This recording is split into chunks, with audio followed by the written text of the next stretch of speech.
Over the Strait of Hormuz, a missile tore through the clouds toward an F-14 Tomcat. The warning receiver screamed. The pilot rolled hard.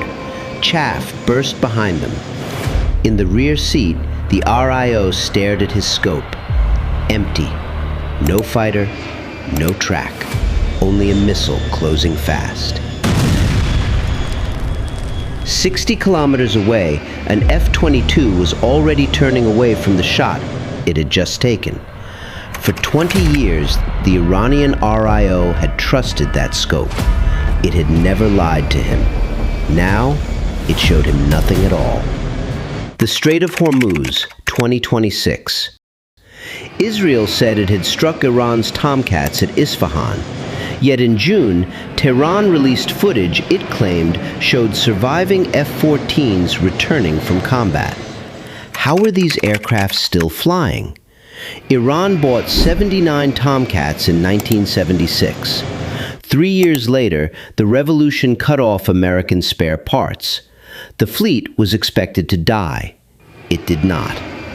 During the Iran-Iraq War, the AWG-9 radar became so feared that Iraqi pilots reportedly shouted, "F-14, run!" But the F-22 was built for a different age.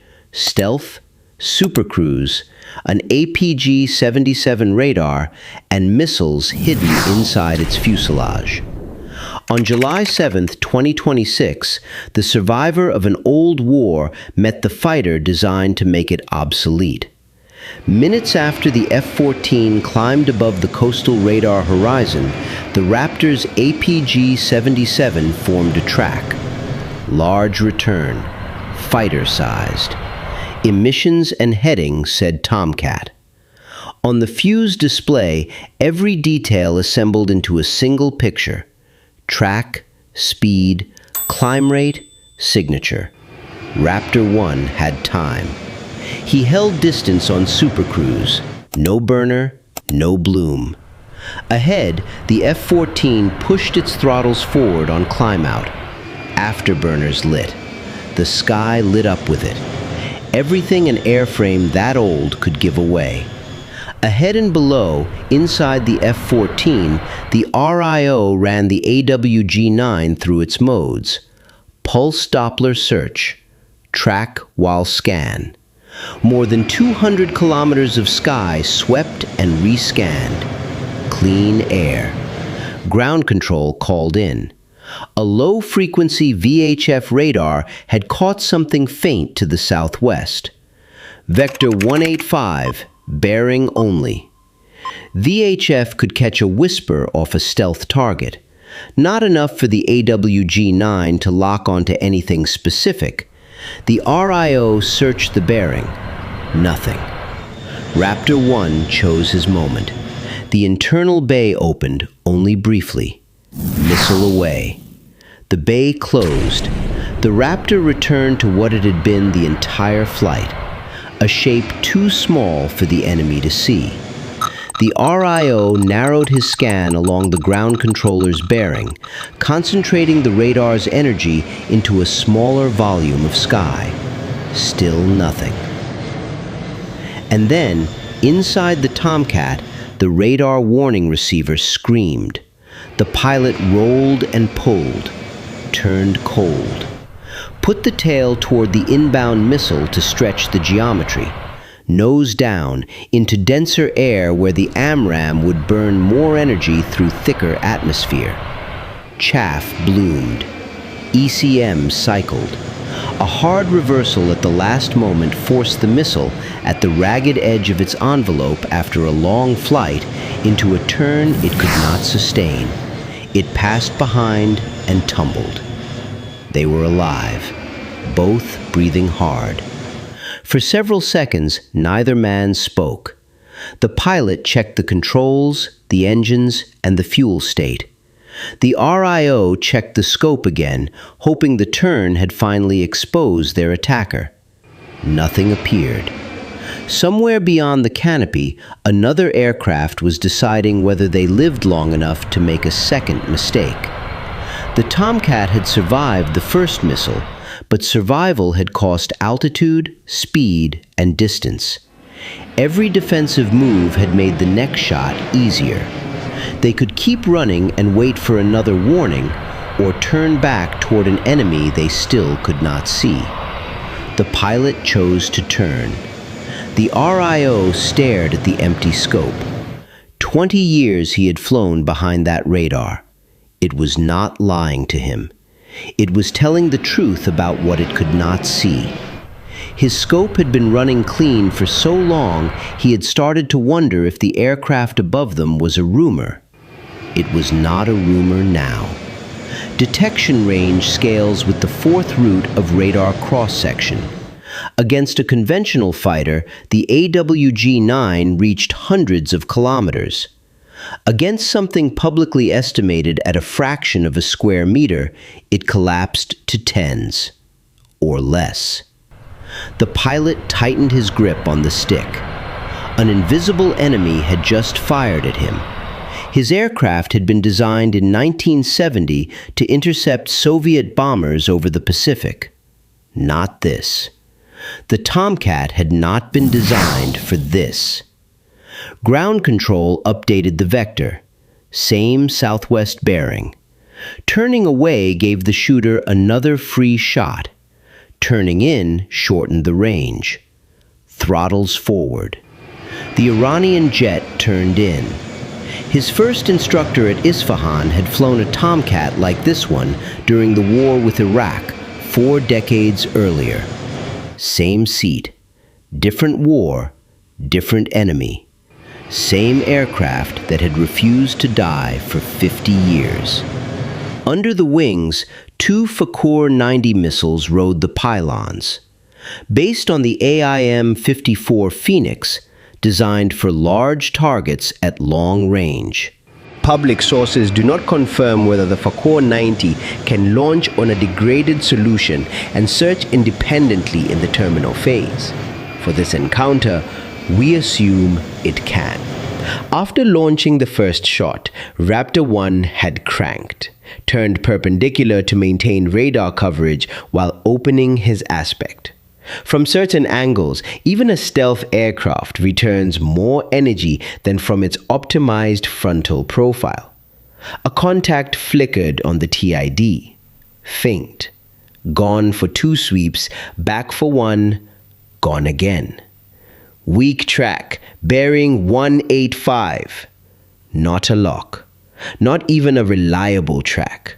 But the RIO had a heading and a rough range. He built a firing solution from the intermittent data. Waiting for a clean lock might mean waiting forever. Fakor-90 dropped from the pylon, nearly half a ton of missile, accelerating toward a point in the sky where a ghost had flickered twice. Inside the Raptor, the RWR registered an active seeker sweeping ahead of an inbound contact. Raptor 1 maneuvered perpendicular and dispensed chaff. He had trained for this fight in simulators for 6 years. This was the first time the missile chasing him was real. The Fakor-90 seeker reached its search basket.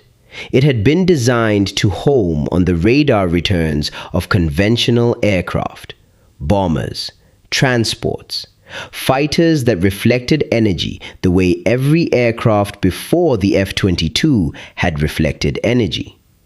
It found none of that. Only sky. With a poor firing solution feeding an already difficult search problem, the seeker never built a track. The missile flew through the basket and lost itself over open water.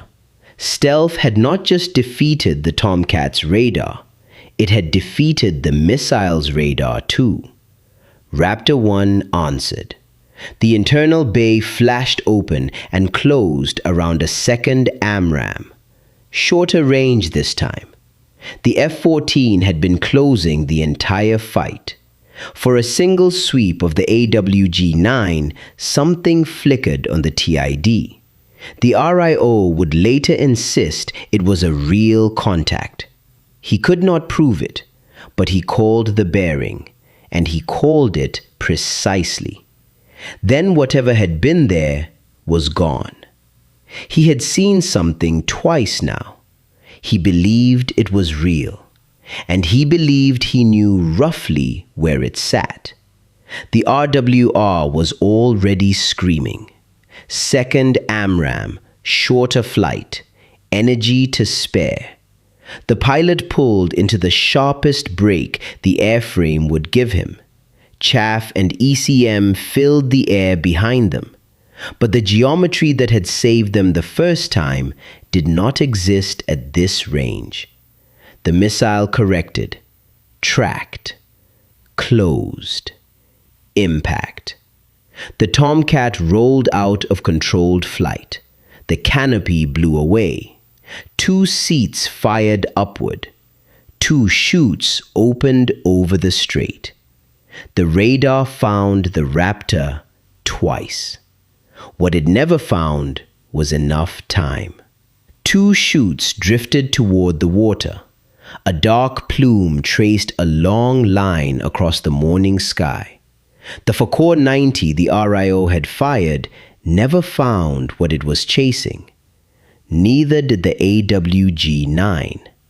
Both had been designed for a world in which enemy aircraft came back on radar the way aircraft had come back on radar since the Second World War. The F-22 was not that credo enemy.